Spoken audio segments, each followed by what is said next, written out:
이스라엘의 첫 번째 왕 사울을 통해서 응답되지 못하는 기도가 무엇이고 또 연락되지 못하는 예배가 무엇인가를 보면서 이제 믿음으로 드리는 기도가 무엇인지를 이제 생각해 보겠습니다. 기도의 그 원칙에 있어서 그 5가지 원칙을 제가 하고 있는데, 첫 번째가 하나님을 경외함이고 두 번째는 회개라고 했습니다. 그래서 이 회개는 그 율법적인 회개와 복음적인 회개로 구분을 해서 구원받기 전에 회개하는 것을 율법적 회개라고 하고, 구원받고 난 이후에 그 죄의 권세로부터 구원받기 위한 그 회개, 자백과 회개의 기도가 필요하다고 이제 말씀을 드렸습니다. 그리고 세 번째는 이제 겸손함으로 감사하는 것이 기도의 원칙이라고 했습니다. 겸손은 이제 마음에 숨겨진 것이고, 그것이 우리의 행동으로 나타나는 것은 온유함이고, 그리고 그런 겸손은 결국 감사하는 말을 하고 감사하는 생활의 태도가 나타납니다. 그렇지 않고 교만한 자들은 그 태도가 거만하게 나타나고, 그리고 그 입술로는 불평과 원망과 비난을 하는 것이 그 교만한 마음에 숨겨진 교만의 증거임을 볼 수가 있습니다.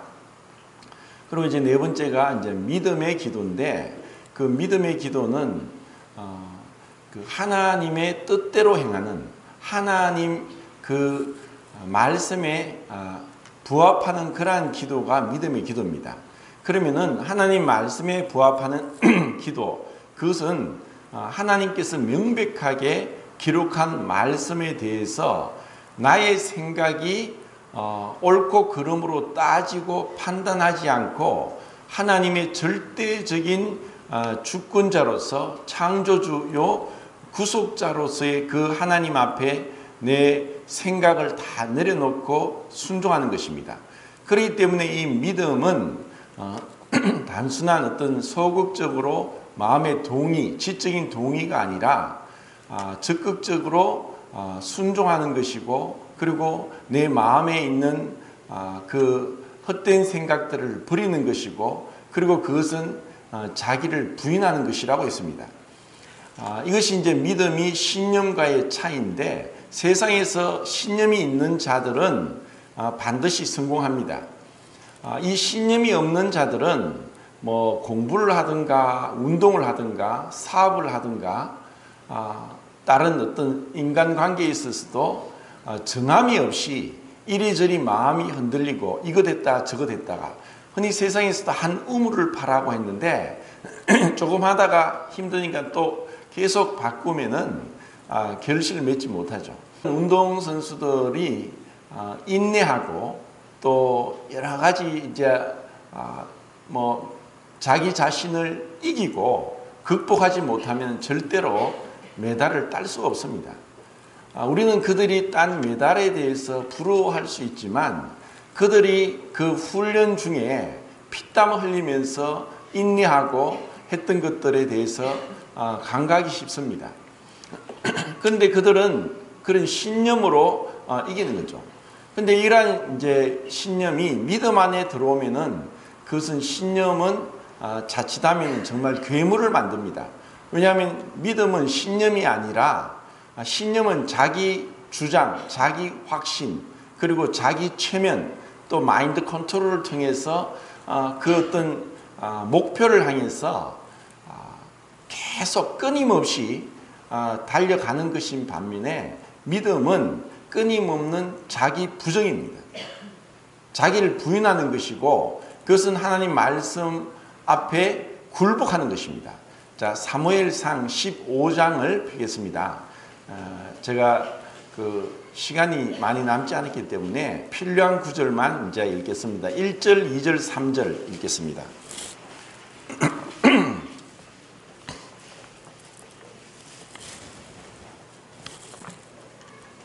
자, 읽겠습니다. 찾았습니까? 시작.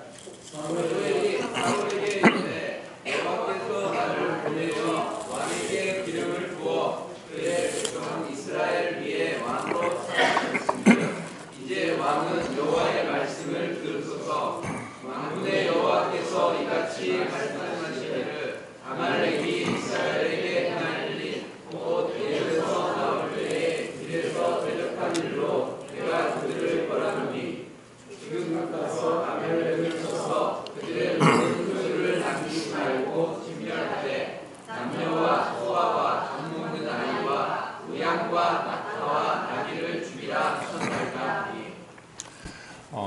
이제 우리는 이스라엘의 첫 번째 왕 사울이 어떻게 이제 하나님 앞에서 버림을 당하는가 하는 것을 볼 때 사실 두려움이 있고 또 우리에게 큰 교훈이 된다고 생각을 합니다. 우리는 그 앞에 13장에서 사울이 그 블레셋과의 전투에서 사무엘이 오기를 기다리다가 오지 않으니까 자신이 제사장직을 침범하고 하나님 앞에 제사를 드리면서 블레셋 군과의 전쟁에서 이기려고 했습니다. 명백하게 하나님께서 이스라엘에게는 그 왕과 그 제사장의 그 권한을 분리시켰습니다. 왕이 절대적인 권위를 가지고 있지만 하나님 앞에 나가는 것에 있어서는 제사장이 우선이었습니다. 그런데 사울은 그 하나님이 명백하게 정해놓은 그 분리, 왕과 제사장 권한의 분리에 대해서 침범했습니다. 그리고 14장에서는 헛된 맹세를 합니다. 그래서 그 요나단이 자칫하면은 죽을 뻔했죠. 왜냐하면 자신이 헛된 맹세를 함으로 인해서. 그리고 이제 15장에서는 아말렉과의 전투에서 우리가 생각할 때 남녀노소와 젖먹는 아이까지 그리고 모든 것을 다 진멸하라고 하는 것은 우리가 생각할 때 하나님 잔인합니다. 하나님 어떻게 그럴 수 있습니까? 어떻게 남녀노소와 젖먹는 아이까지 죽일 수 있습니까? 하고 우리는 반드시 이성적으로 또 우리가 마치 입법자요 또 재판자인 것 같이 하나님을 향해 그 반론을 제기할 수 있습니다. 이것을 이제 사울이 그렇게 행했고 또 그 밑에 읽어보면은 사울은 자기가 보기에 좋은 것만 다 취했고 아말렉 왕 아각도 죽이지 않았고 그리고 하나님 말씀에 불순종해서 분명히 아말렉을 쳤지만 이 앞에 명령한 하나님 말씀에 불순종했습니다. 그러면 우리는 이 아말렉을 향한 하나님의 뜻이 너무나 끔찍할 정도로 잔인하다고 우리가 생각합니까? 만약에 그렇게 생각한다면 우리가 선과 악에 대해서 잘못 생각하고 있습니다. 이 선과 악이 우리가 판단할 때 선과 악이고 선이고 악이고 하는 것은 그것이 바로 죄의 시작이었습니다. 선과 악에 대한 구별과 판단과 명령과 또 재판은 오직 하나님께 있습니다. 하나님께서 그것이 죄라고 하면은 죄고 그리고 아말렉을 남녀노소와 젖먹는 아이까지 죽이라고 하면은 그것은 하나님의 그 거룩하신 공의로움에 배척되지 않는 진리이고 정의라는 것을 우리가 믿고 내 생각을 내려놓고 순종하는 것이 그것이 우리가 하나님 앞에서 합당한 태도입니다. 이 아말렉이 상징하는 것은 육신이고 또 이 육신은 하나님 앞에 육신의 생각은 하나님과 원수가 되나니 이는 하나님의 법에 굴복치 아니할 뿐 아니라 굴복할 수도 없습니다. 육신의 생각은 사망이요 영의 생각은 생명과 평안이니라.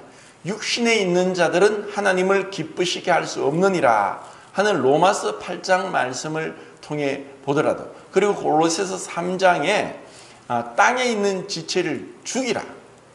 땅에 있는 지체를 죽이라.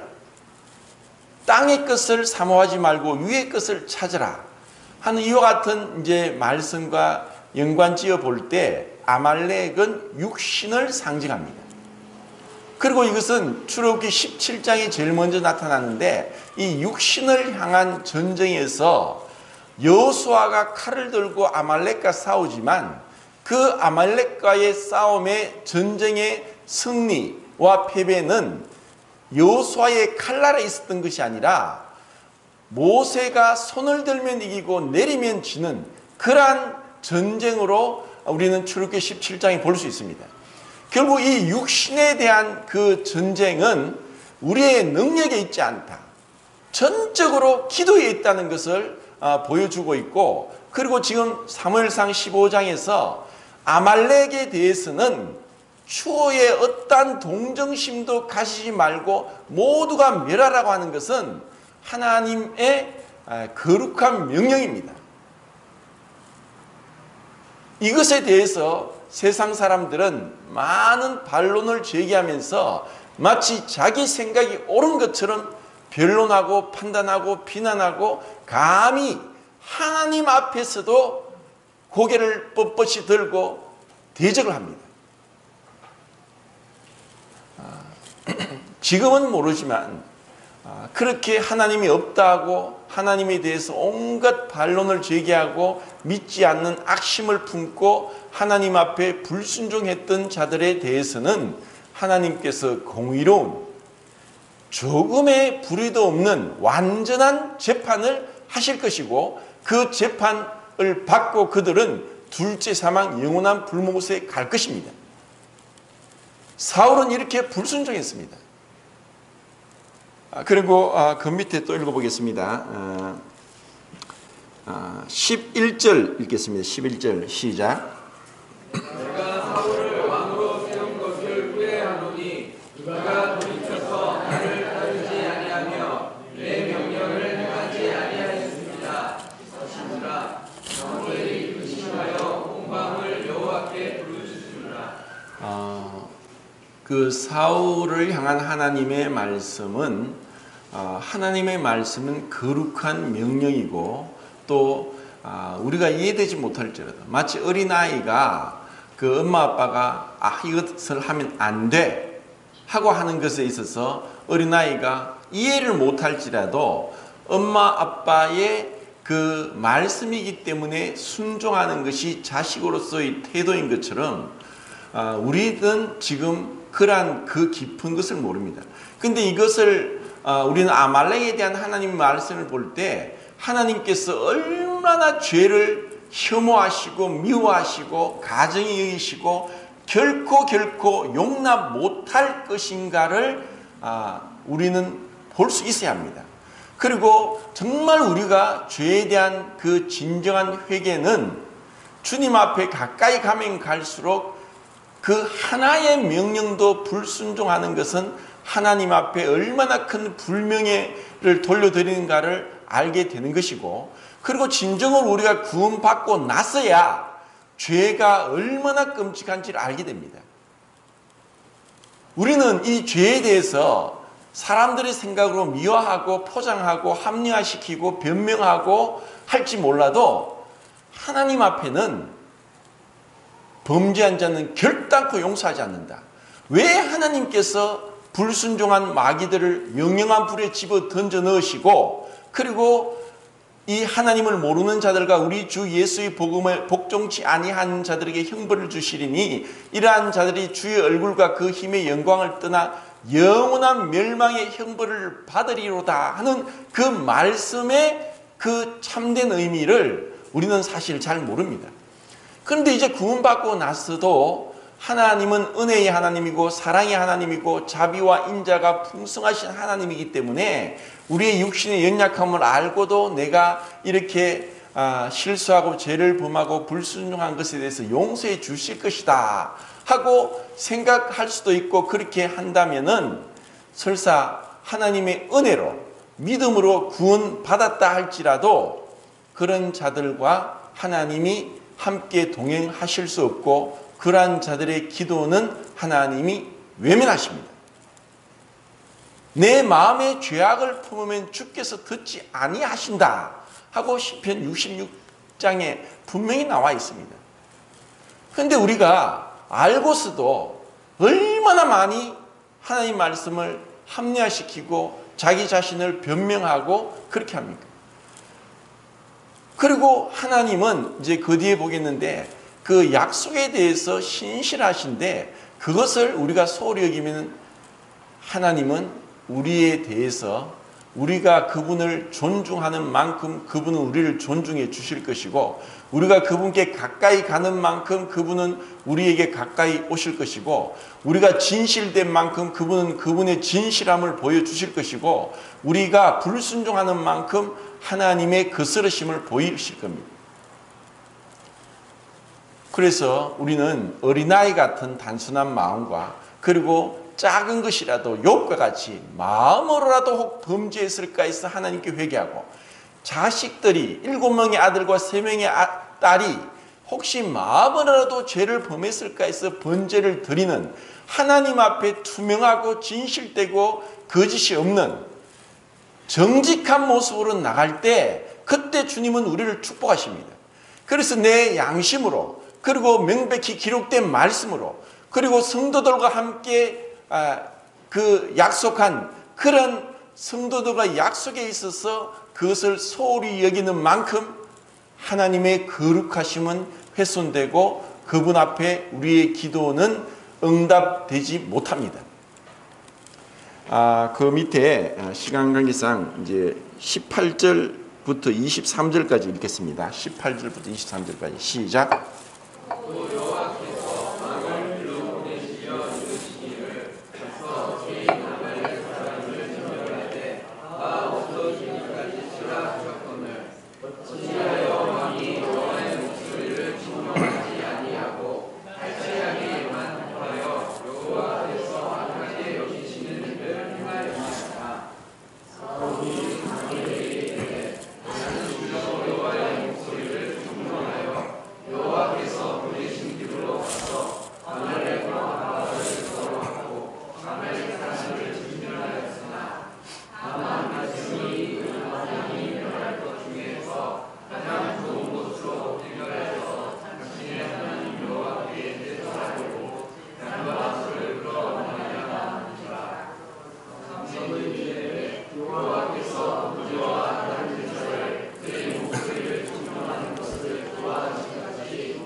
이 말씀들 속에서 우리는 너무나 중요한 교훈들을 배우게 됩니다.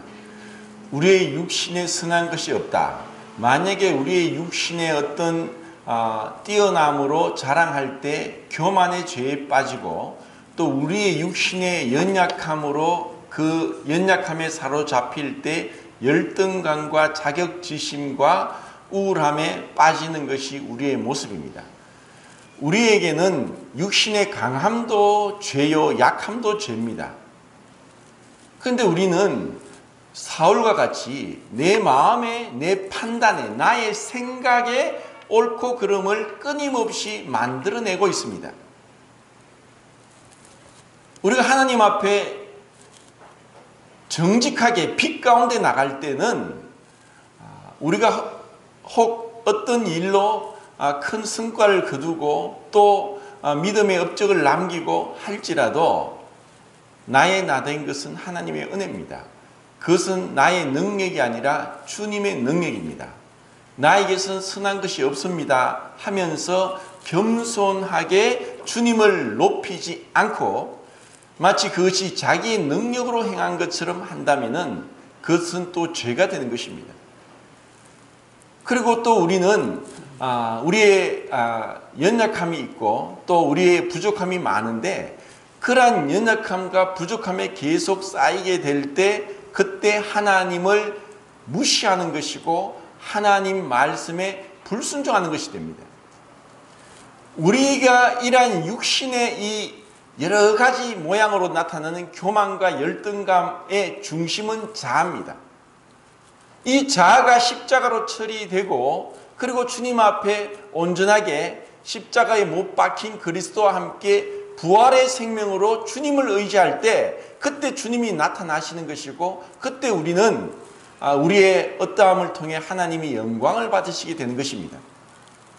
이것은 너무나 중요합니다. 사울은 그렇지 못하고 끝까지 그 앞에 보면은 회개를 한다고 하지만 변명하고 있고 또 이것이 자기가 한 것이 아니라 백성이 그렇게 했다고 그러고 그리고 하나님이 이제 왕을 버렸다고 했을 때 백성들을 두려워하여서 백성들 앞에 나를 높여주시고 나의 제사를 받아달라고 하는 그러한 요구를 하고 그러면서 하나님께 제사를 드리고 예배를 드립니다. 이 사울의 근본적인 문제는 자신이 하나님 앞에 얼마나 큰 불순종을 했고 죄를 범했는가를 진실되게 회개하지 않았다는 것입니다. 우리는 종종 사울과 다윗을 비교하면서 다윗은 사실 사울만큼 죄를 범했습니다. 그런데 다윗은 진실되게 하나님 앞에 통회했고 참회했고 그리고 가슴을 찢고 침상에서 눈물로 하나님 앞에 그 죄를 회개함으로 용서를 받았습니다. 이것은 우리 그리스도인들에게도 나중에 야고보서를 통해서 제가 말씀을 드리겠는데 이 죄에 대해서 죄의 권세에 대해서 민감하고 두려워하고 그리고 완전히 단호하게 생각에서부터 처리하지 않으면은 우리는 쉽게 죄에 오염되고 내 자신이 얼마나 잘못되게 더러운 가운데 행하는지도 모르고 착각 속에 살다가 주님 앞에 부끄러운 구원을 받게 될 것입니다. 우리의 삶의 신앙의 척도는 내가 내 자신을 판단하는 데 있지 않고 성도들이 나를 어떻게 판단하는가에 있고 그리고 주님이 나를 어떻게 판단하시는가에 있습니다. 만약에 내 자신의 판단에 사로잡히면은 끊임없는 그 생각에 사로잡혀서 교만에 빠졌다가 열등감에 빠졌다가 시소를 타게 됩니다. 우리는 우리 스스로 자기를 판단하지 않고 다만 겸손하게 저는 무익한 종입니다. 주님이 말씀하신 것을 순종할 뿐입니다. 하고 그렇게 나가는 것이 참 필요합니다. 그리고 순종이 제사보다 낫다고 했습니다. 우리가 교회 안에서 어떠한 많은 일을 함에도 불구하고 하나님께서 연락하지 못하는 것은 순종하지 않고 어떤 교회의 어떤 일들에만 참여하기 때문입니다. 순종이 제사보다 낫고 듣는 것이 수양의 기름보다 나으니 완고한 것은 사술의 죄, 점쟁이한테 가는 죄와 같고 거역하는 것은 하나님을 거역하는 것은 사신 우상에게 절하는 것과 같다고 했습니다. 결국 우리가 얼마나 완고하고 거역하고 하나님 말씀에 어린아이처럼 단순하게 처음 내가 주님 믿고 나서 무조건적으로 권위에 순종하고 말씀에 따르는 것처럼 하지 않고 이제 조금 시간이 지나니까 성경적인 지식도 있고 교회 안에서 봉사도 하고 내 나름대로 믿음이 있다고 하면서 겸손하게 나가지 못하는 것은 완고한 것이고 거역하는 것입니다. 주님 앞에 우리는 어린 아이처럼 처음과 같이 정말 죄악 가운데서 영원한 지옥의 멸망을 받을 수밖에 없었는데 주님의 십자가의 은혜로 내가 구원받았습니다 하면서 그 첫사랑 가운데 눈물을 흘리고 나왔던 그와 같은 마음으로 우리는 늘 나오도록 우리의 마음을 지켜야 되고 생각을 지켜야 되고 하나님 앞에 어린아이처럼 나와야 됩니다. 그렇지 않으면은 우리는 또 이 사울과 같은 완악함 육신의 이 모습이 나옵니다. 그 밑에 29절부터 31절까지 또 읽겠습니다. 29절부터 31절까지 시작. 이스라엘의 지존자는 그분이시다 경배함이 없으시니 그는 사람이 아니시므로 결코 경배하지 않으시며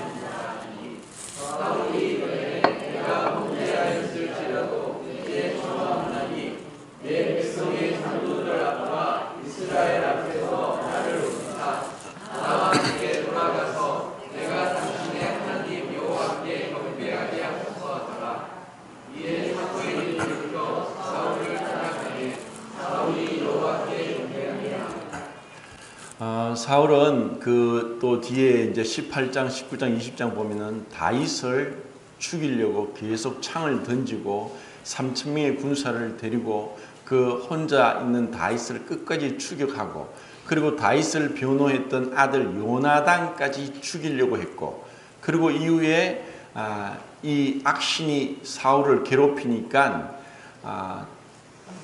나중에는 그 무당에게까지 그 사무엘을 불러 올려서 그 물어보는 그런 끔찍한 우상 숭배와 그 점치는 죄를 범했던 그런 사울의 모습을 보게 됩니다. 그리고는 마지막은 이제 전장에서 져서 그래도 명색이 할례 받은 하나님의 백성 유대인이라고 해서 이방인의 손에 죽는 것이 수치스러워서 스스로 목을 칼로 배를 찔러 죽게 되는 그러한 악인의 종말을 보게 됩니다. 근데 우리는 다른 편으로 사울이 그 앞에 보면은 전쟁에서 계속 승리했던 그러한 모습을 보게 되고, 또 한때는 신이 내려서 예언을 하기까지 했던 그러한 모습을 보게 되지만, 그 근본 중심에 있어서 하나님을 두려워하기보다 사람을 두려워했고, 하나님을 기쁘시게 하기보다 사람을 기쁘게 했고, 자기 자신이란 생각에 사로잡혀 있었습니다. 우리는 사울을 통해서 자기 자신보다 더 큰 죄가 없다는 것을 보게 됩니다. 우리가 읽은 대로 자기를 위하여 그런 말씀이 계속 나옵니다.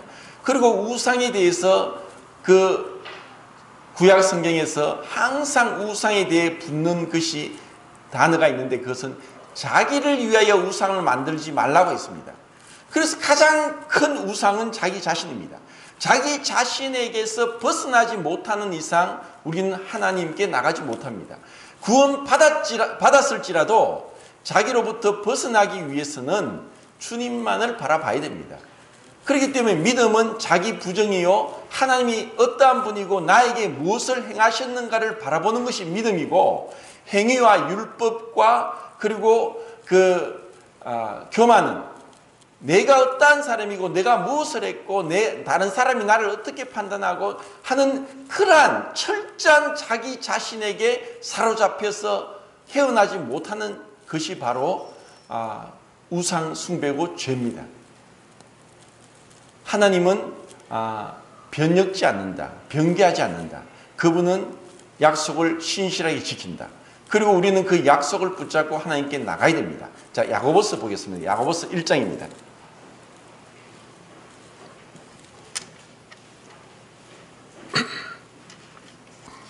1장 5절부터 8절까지입니다.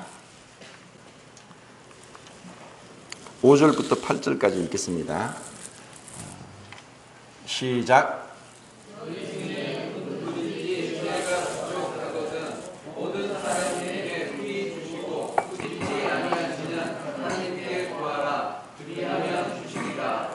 오직 믿음으로 구하고 누구도 의심하지 말라. 의심하는 자는 마치 바람에 밀려 요동하는 바다 물결 같으니, 이런 사람은 무엇이든지 주께 얻기를 생각하지 말라.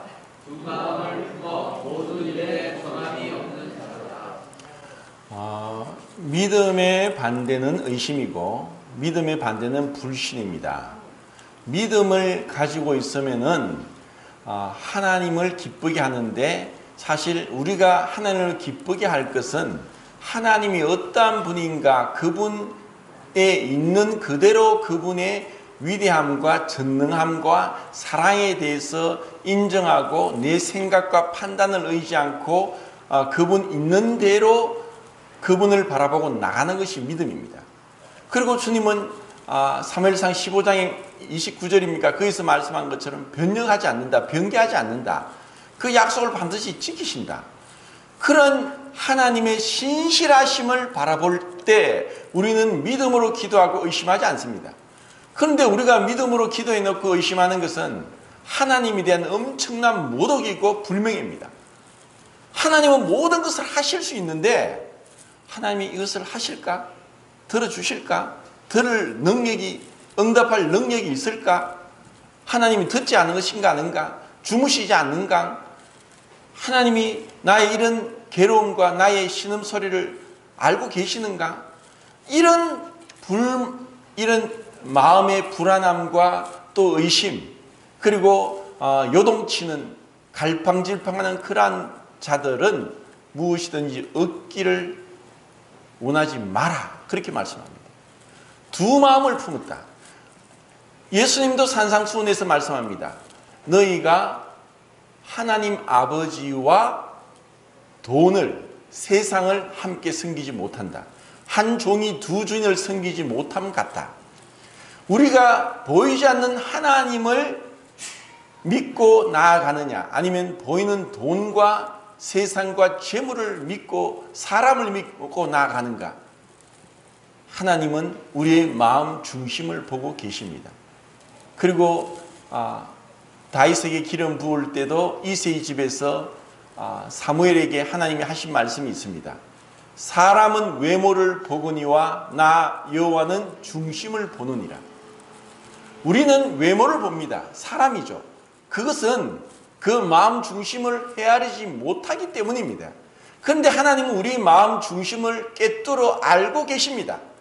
우리의 마음 중심을 보고 내가 정말 주님을 신뢰하는지, 주님을 기쁘게 하고자 하는지, 주님을 높이고자 하는지, 아니면 내 자신을 높이고 사람을 두려워하고 사람들 앞에서 뭔가 높임을 받고 인정받고 하고자 하는지를 꿰뚫어 보고 알고 계십니다.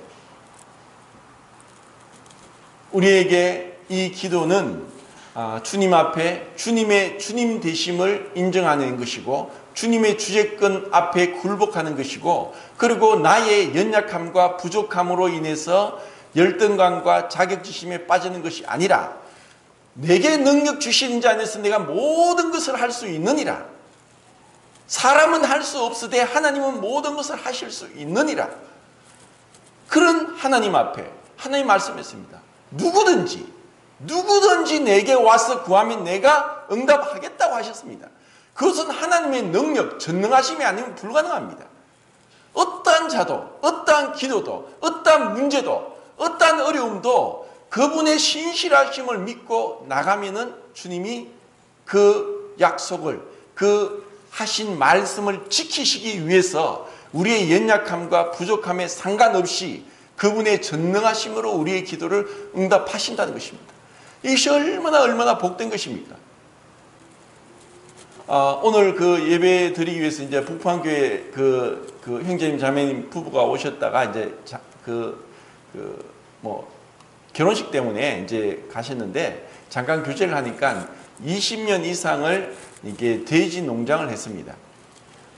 처음에는 이제 그 공장장으로 일을 하셨는데, 정말 그 예배 드리기 위해서 잠깐 갔다 온다고 해도 그것을 허락하지 않아서 이것은 아니다. 내가 예배를 드리는 게 우선이지 하면서 예배 드리기 위해서 아무것도 없지만 믿음으로 기도해서 돼지 농장을 시작했고, 지금은 한 1200두가 있다고 합니다.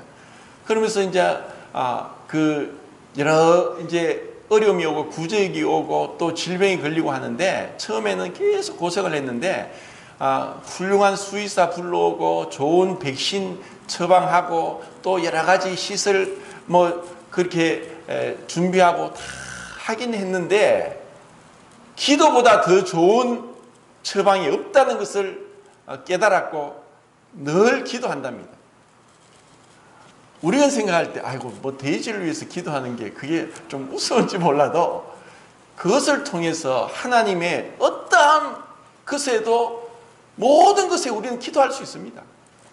그리고 그것을 통해서 하나님께 영광을 돌리고 하나님께서 우리의 모든 일거수일투족을 살피보고 계십니다.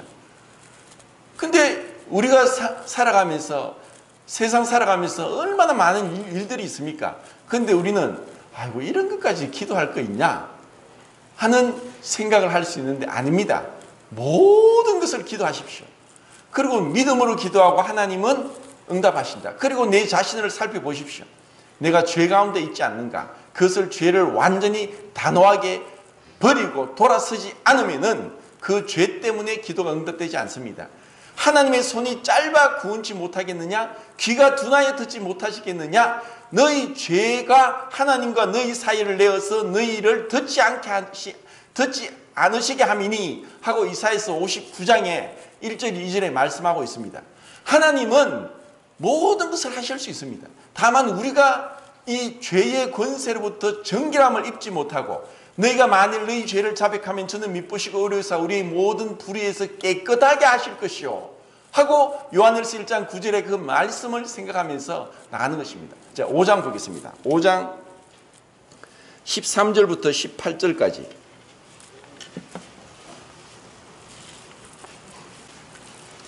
13절부터 18절까지 읽겠습니다. 시작.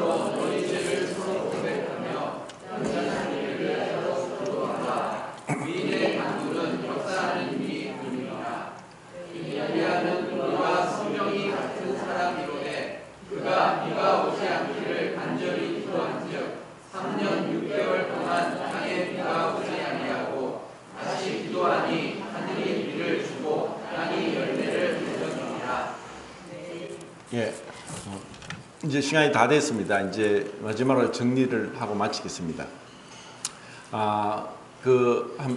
한 달 전인가 그 경기도 분당에 있는 한 자매님이 따라오셨는데 그 자매님은 이제 소아과 전문 의사고 소아과 이제 개인 병원을 그 한 20년 동안 운영하시다가 이제는 이제 딸 때문에 그만뒀는데 딸이 큰 이제 병에 걸렸는데 자기가 의사로서 이 딸을 고치려고 온갖 처방과 또 온갖 의학 그 논문까지 다 샅샅이 찾으면서 자기가 할 수 있는 방법을 다 했는데 딸을 고칠 수 없어서 뭐 제가 뭐 진짜 무능한 자인데 저희까지 와서 도움을 요청했습니다. 그래서 이제 지금 기도하고 있는 중인데 전적으로 하나님 앞에서 우리가